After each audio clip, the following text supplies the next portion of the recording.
मैं सोमन भोपालपुरा उदयपुर राजस्थान या मुल्लतड़म डाली। आज का ज़माने में अपना बच्चों से अगर थोड़ा ज़ोर से या चिल्लाते हुए उनसे कोई सवाल पूछे, कोई अगर बात करे, बच्चा वापस क्या बोलते? पापा क्यों भोंकते? पिताजी क्यों भोंकते? उनका नज़र में, उनका बातों में अपन बुजुर्ग लोग एक कुत्ता का समान है। क्यों भोंकते?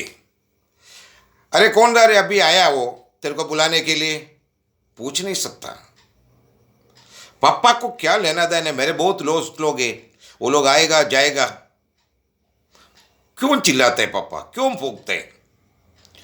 अरे बेटी, तुम, मैं आते वक्त देखा है तो वो जंक्शन में एक लड़का से बातें चल रहे थे, तुम्हारे बात कर रहे थे, कौन है वो? पापा जमाना बदल गया।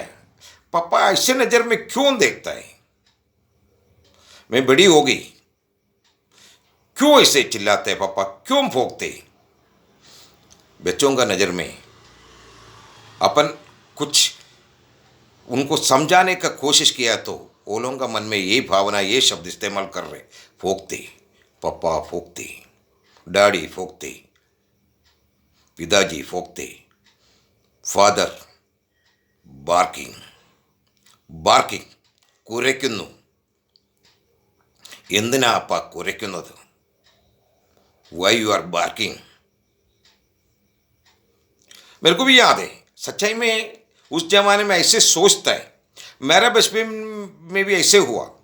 मेरा पिताजी एकदम सुबह सुबह 5 बजे से पहले, मतलब उस जमाने में हमारे पास गाड़ी या टाइम पीस वगैरह कुछ नहीं था।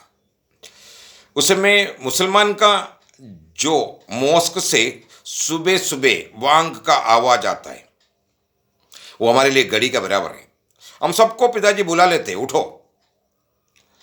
सारे बच्चों को एक साथ बुला के राउंड पे बैठा देता है, साथ में मम्मी को भी बैठा देता है, और एक गाना गाएंगे, एकदम पुराना गाना। उसके बाद प्रार्थना करते, पापा खुद प्रार्थना करते, हमें मालूम है 9 मिनट 10 सेकंड वो प्रार्थना करते, इसलिए उतना टाइम हमें आराम है, कैसे भी सो जाओ, कुछ भी करो। अगर उनका मिलने वाले में कोई किसी बीमार वाला हो, टाइम 1 मिनट और बढ़ जाएगा, उनके लिए भी प्रार्थना करेगा, पड़ोसी के लिए प्रार्थना करेगा, जितना लोग उनको मिलने वाले, जिनको जान पहचान है, सबके लिए वो प्रार्थना करता है। सबका आशीष के लिए एकदम सुबह सुबह पिताजी प्रार्थना करते हैं। उसके बाद नींद ही खत्म हो जाते हैं। प्रार्थना के बाद आमीन बोल के उठ गया। करूँ क्या है? पढ़ना पड़ता है, किताब उड़ा के पढ़ता है या होमवर्क वगैरह करते। हम सारे बच्चे उनका, इसमें क्या हुआ? हमने भी मन में भी उस समय सोचते थे, पिताजी ऐसे क्यों कर रहे? अकेला प्रार्थना करेगा तो प्रभु नहीं सुनता है क्या? हमें राउंड पे रखना जरूरी है क्या? ऐसे से सवाल हमारे मन में भी आया था, हमें भी गुस्सा आया था। अगर नहीं आया तो पापा चिल्लाते, आओ रे उड़ के आओ। मम्मी के ऊपर भी चिल्लाते, तू बच्चों के बिगाड़ रखा है। चिल्लाते, चिढ़ते, भोंकते। मेरा पिताजी भी भोंकते उस जमाने में। लेकिन मेरा घर से ये सुबह उड़ने से, प्रार्थना करने से डॉक्टर लोग उड़ के बैठ गया। मेरे बड़ा भाई साहब MBBS डॉक्टर है। मेरा घर से डिग्री, पोस्ट ग्रेजुएट लोग उड़ के खड़ा हो गया। तब मालूम पड़ा पिताजी भोंकते नहीं थे, उनका दिल का दौड़कन था, दिल का धड़कन। अपन उस समय भोंकते समझते थे। बेटा, मेरा सुनने वाला बच्चा, बेटा बेटी, अभी तुम्हारा नज़र में तेरा पापा है ना, तेरे पिताजी भोंकते हैं। सालों बाद तुम्हें याद आएगा, वो भोंकना नहीं था, दिल का धड़कन है तेरा पिताजी का। एक बार मुझे याद है, आज भी मैं भिंडी लेने गया था दुकान से, भिंडी लेके आया। आते अंदर घुसते पापा ने देखा, मेरा उनका हाथ पे थैली ले लिया, भिंडी ऊपर का दरवाजे से मोरा तोड़ के, मोड़ के उन्होंने देखा मेरे से। उन्होंने पूछा, तू देख के नहीं लाया? मैंने बोला, वो तोल के दिया, मैं लेके आया। करूँ क्या है? तेरा पैसा तो नहीं है ना, पैसा तो मेरा ही है ना, तुम्हें क्या लेना देने। मेरे को इतना करंट आया, इतना गुस्सा आया, वो चिल्लाते रहे, बोले पापा मेरे ऊपर ऐसे चिल्ला रहे थे, ऐसे बच्चे को मैंने पैदा किया। मेरे को इतना गुस्सा आया, क्यों भोंकते। इसे बोलने वाला था, मैंने बोला ही नहीं, क्यों बाप है। मेरा पिताजी भोंकते। लेकिन सालों के बाद मैं मेहनत करके खुद कमा के लाया है ना, दुकान से सामान लेने जाता है ना, अभी मुझे मालूम पड़ा वो पिताजी नहीं फूंकते थे, उनका फूंकना नहीं था, उनका दिल का धड़कन था। मैंने खुद मेहनत किया तो मालूम पड़ा। बच्चा अभी तुम्हें मालूम नहीं पड़ेगा, बाद में मालूम पड़ेगा। मैं चावल एक बार लेके आया था थैली में, उसमें प्लास्टिक थैली नहीं था शायद, अंदाजा मेरा लगता है, मेरे कपड़े का थैली में लाया, आंगन से अंदर आया, सीढ़ी चढ़ रहे थे कमरे के अंदर आने के लिए, 3-4 चावल का दाना वो साइड से गिर गया। पिताजी देख रहे, उधर ही खड़ा था। मुझे पता है डांट सुनेगा, चिल्लाएगा, चिढ़ेगा, वो भौंकेगा। मैंने बैठ के सारे दाना वो एक एक करके उठा के थैली में डाला, जाकर मम्मी को दिया। पापा कुछ नहीं बोला, मैं खुश हो गया। ज्यादा देर रुका नहीं, पापा का आवाज आया, इधर आ रे।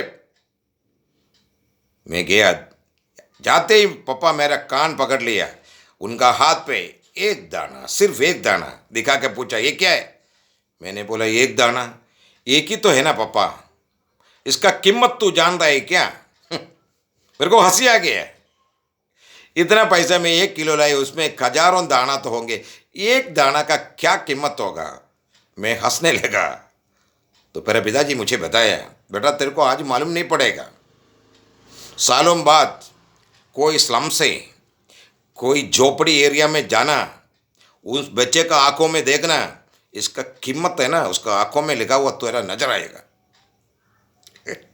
पापा का डायलॉग है, क्या बताऊं, भोगते। ध्यान नहीं, सालों बाद सुगाड़िया सर्कल के आगे में निकल रहे थे, उस समय झाड़ू बनाने वाला बहुत लोग बैठे, उनका फैमिली समेत। उसमें से एक बच्चा सड़क पे बैठा था, साइड पे, रोड साइड पे, उनका पेट अंदर चला गया था। उनका चेहरों में मैंने ध्यान से देखा, सालों बाद मैंने वो एक दाने का कीमत उनका आंखों में मैंने देखा।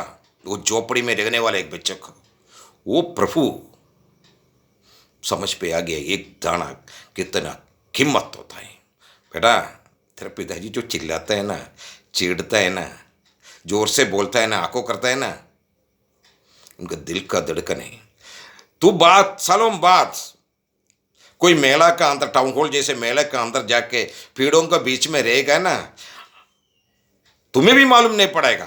तुम यही सोचेगा, अगर मेरे बाप होते, मेरे पिताजी होते, एक बार उनका आवाज सुनने के लिए तू चारों तरफ देखेगा। वो भौंकना अभी अभी तुम चाहता है, वो पिताजी का वो भौंकने का आवाज, वो भौंकना नहीं है बेटा। कभी मत बोलना पिताजी भौंकता है, नियंत पापा कोरेकिन्नतो, वाई यू आर बार्किंग, नहीं बेटा, उनका धड़कन है, उनका धड़कन है। तेरे को समझने के लिए है ना, टाइम लगेगा, वक्त लगेगा, लेकिन तुम्हें मालूम पड़ेगा वो भौंकने नहीं था, दिल का धड़कन है, पिताजी का दिल का धड़कन। मैं सोमन, भोपालपुरा, उदयपुर, राजस्थान, या मुल्लतलम, दिल्ली। धन्यवाद।